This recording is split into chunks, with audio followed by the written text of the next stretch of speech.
দর্শক মহোদয়ের বেশ কিছু জায়গায় কাজ করার সুযোগ রয়েছে। আপনারা সাম্প্রদায়িক সম্প্রীতি সমাবেশ করেন, সেখানে যদি আমাদের ঐক্য পরিষদ নেতৃবৃন্দ অন্তত ৫ জনকে সুযোগ দেন, তাহলে আমরা আমাদের কথাগুলো বলার সুযোগ পাই। যে আইন শৃঙ্খলা কমিটির মিটিং এর বিষয়টা বলে ফেলছে।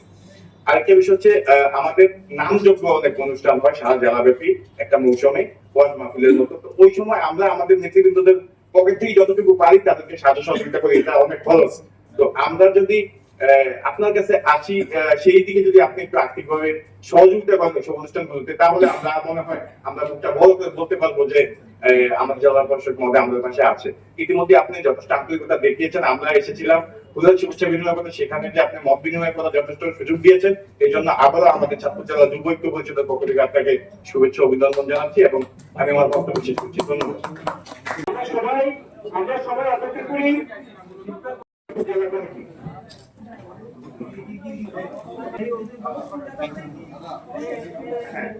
আমাদের